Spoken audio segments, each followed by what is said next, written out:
یو حدیث کې درځي په صحیح مسلم کې ډېر ناشنا دی والذي نفسي بيده پیغمبر صلی الله علیه وسلم وی قسم می دی په هغه رب باندې د چا په لاس کې چې زما ساده لا تذهب الدنيا حتى يأتي على الناس يوم لا يدري القاتل فيما قتل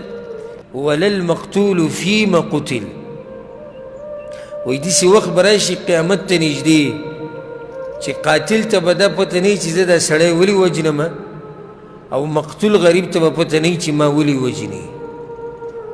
دا حدیث تاسو واورېدو ما چې تاسو وایي د پیغمبر صلی الله علیه وسلم په نبوت به هم دا ایمان ښه ډېر شي وایي یو سړی به رالګي خپل ګاونډي به وجني یو سړی به رالګي خپل تره به وجني یو سړی به رالګي د خپل تره زوی به وجني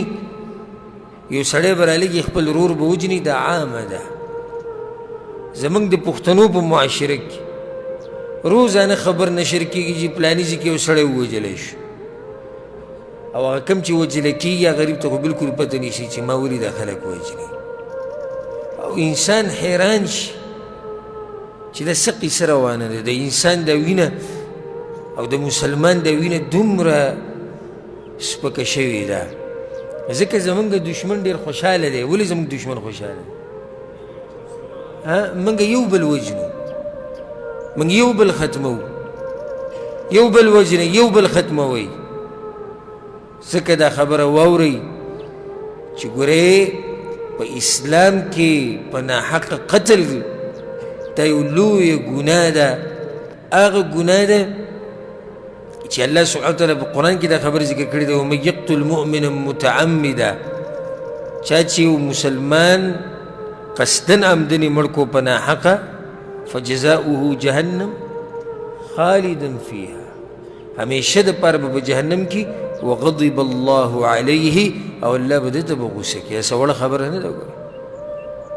حدیث کې درځي وی دغه مقتول دا کوم چې وجلی شوی دی د ده نه به دا وینه رواني او دغه به یې د سر نه نیولی د قاتل چا چې وجلی دی او د الله خواته به بوزي د قیامت په ورځ بیا به الله ته وایي یا ربي سل هذا لما قتلني یا الله تپوس وکړه د ده نه چې زه ولې وجلی یم په انچه ځي باندې او په پوټ ځي باندې راولګي یو بل مړه کي او دې ته غیرت وایي او دې ته پښتو وایي زه هم که غیرت او پښتو دی نو زه دله په دې غیرت او په دې پښتو باندې د خپل بوټان پاکومه چې ته په انچه ځمکه باندې یو مسلمان وجني ته به پوټ ځمکه باندې مسلمانان وجني هغه ته واوړېده زه واوړېده څه چلو شو